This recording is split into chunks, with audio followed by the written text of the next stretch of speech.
Abakunzi ba REKA TV, n'umunezero kandi gusubira guhura namwe ngo tuganire ijambo ry'Imana.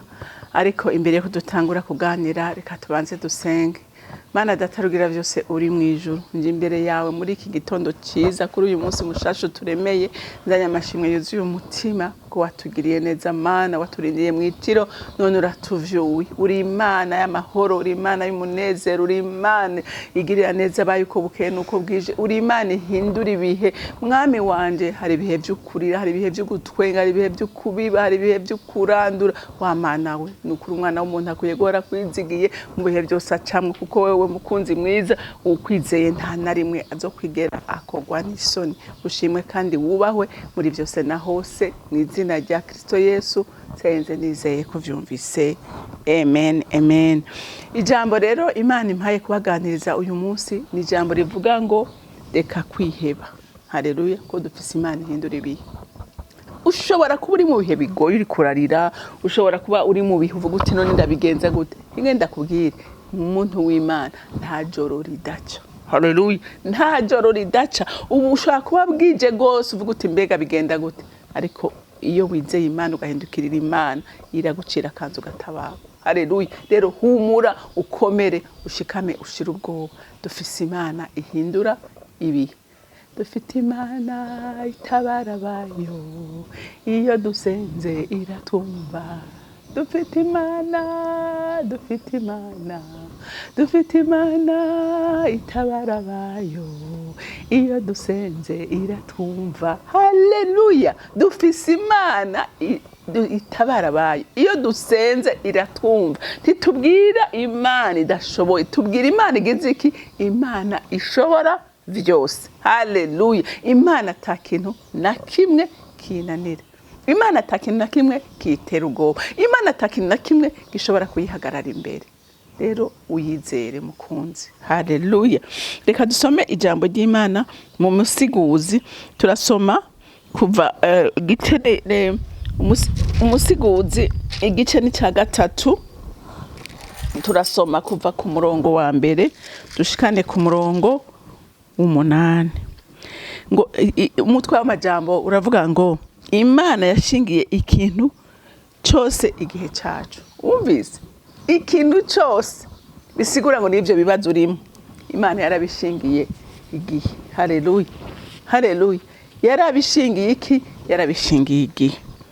Ikintu cyose cyashingiwe igihe cyacu, kandi igikorwa cyose munsi y'ijuru gifise akanya kacu.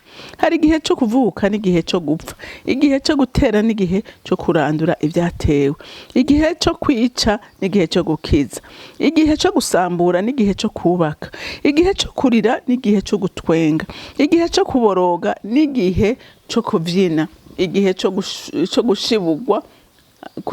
gushibura amabuye n'igihe cyo kurunda amabuye, igihe cyo kugumbirana n'igihe cyo kwirinda kugumbirana, igihe cyo kurondera n'igihe cyo gutakaza, igihe cyo kuzigama n'igihe cyo guta, igihe cyo gutabura n'igihe cyo kubarira, igihe cyo gucereza n'igihe cyo kuvuga, igihe cyo gukundana n'igihe cyo kwankana, igihe cy'intambara n'igihe cy'impore. Amen. Haleluya. Iri ni iki? Iri ni ijambo ry'Imana. Ririko ribwirwa nde? Wewe nanje. Haleluya. Riduhanura ritubwira ngo ntidukangwe n'ibihe turiko turacamwe. Haleluya. Ibihe bibi bije no kuvuga ngo ejo naho hazoba hari ibihe byiza. Ngo hari umwami yigeze kubwira umukozi wiwe ati jewe ndakeneye nkorera ikintu kizohora kinyibutsa, kizohora kinyibutsa, sinze mpure n'ibibazo ngo nihebe cyangwa ngo mpure n'umunezero nsare, ariko ndonka ikintu kizohora kinyibutsa. Hanyuma uwo muntu aragenda ariyumvira ati mbe ashana umukorera iki? Aragenda arabaza ati abandi ati ndabasabye mumfashe, tumwama mpaye ikintu gikomeye, igikorwa gikomeye ntabona n'ingene ndagikora. Umwe aramubwira ati umva genda umukorere bage, imbere wandikeko ngo ivyo vyose bizohera. Haleluya. Ivyo byose bizohera. Hanyuma ngo arayimuha. Umwami ngo yashika mu gihe nyene aryohewe, ari mu bihe by'umunezero, mu bihe by'icubahiro, we yaraba yampeta ngo ivyo byose bizohera. Bisigura ngo wewe uyu munsi ni wabushizwe hejuru. Menya ngo ejo uzobucishijwe bugufi, wige gukora neza, uvuga ngo aha sinzohaguma. Haleluya. Kandi ni waba uri mu gihe ubona uri kuratotezwa, uvuga uti niki gihe kizohera. Ngo nawe ngo umwami gihe yashika mu bihe ariko arababara, ariko baramugwanya, yumva nyene afise umubabaro, ngo yaraba yampeta ngo byose bizohera. Ngo arema akavuga ati ibi byose nahize intambara ni muri zo, eje nzozivamo. Haleluya. Umva yamukoreye ikintu ciza kiguma kwimwibutsa ko igihe cyose ariko aracamwo adakwiye kwiheba cyangwa adakwiye kwishira hejuru, kuko ibyo byose bibaho birarangira. Haleluya. Haleluya. Ndakubwira nawe uri kuranyumva, ico gihe urimwo uyu munsi ushobora kuba umerewe neza, ushobora kuba uri kurakandagira abandi, mugamenya ko ico gihe cyo gukandagira abandi kizovaho, nawe ugakandagirwa. Bitwigishe gukora neza. Haleluya. Kuko ejo tutazi ko bizoba bimeze. Ngaha kandi havuze ngo ikintu cyose cyashingiwe igihe cyacu, kandi igikorwa cyose munsi y'ijuru gifise akanya kacu. Ngo hari igihe cyo kuvuka n'igihe cyo gupfa. Bisigura ngo ushake wireserve gute, ushaka ukora ibimeze gute, hari umunsi umwe. Hari umunsi umwe uzopfa. Haleluya. Ariko igihe cyiza uhawe cyo kubaho ugikoremo ibyiza. Haleluya. Ugikoremo ibyiza. Ngo igihe cyo gutera n'igihe cyo kurandura ibyatewe. Ibi ngira sinona bihagarara ko gose ngo birumvikana. Haleluya. Ndagomba ngo turabe kuri ku gice cya 4 ngo igihe cyo kurira n'igihe cyo gutwenga. Uyu munsi ushobora kuba uri kurarira ko nico kibabaza imitima y'abantu benshi, kuba mu bihe bigoye, kuba mu bihe bibabaje, umuntu akihebuka menga ntibuzoca. Umva, ayo marira azohera. Haleluya. Ayo marira azohera. Ushike hehe? Mu gatwengo. Ariko icyo ngomba kuvuga muri ibi, dondera Imana,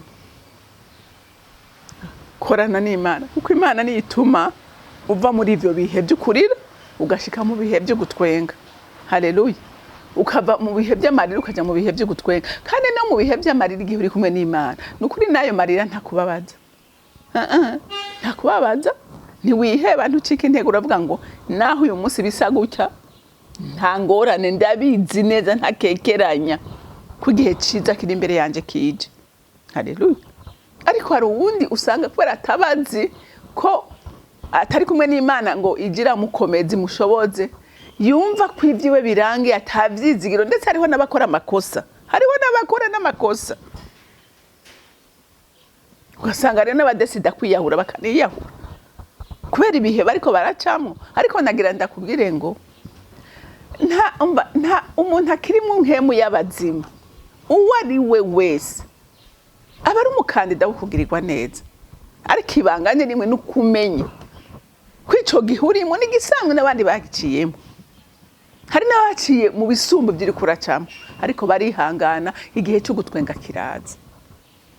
Ngomba gukomeza abantu. Turi muhe n'ukuri bigoye, usanga abantu batawakuba bagakora amakosa, ahubwo abafonsa gusumba.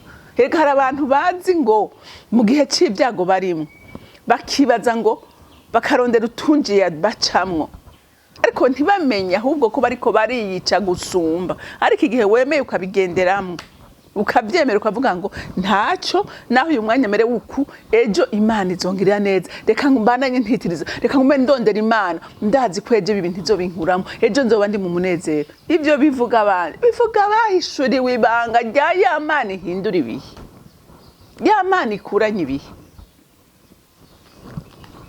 Haleluya. Ya Mana igira iki? Ya Mana ikuranye ibihe.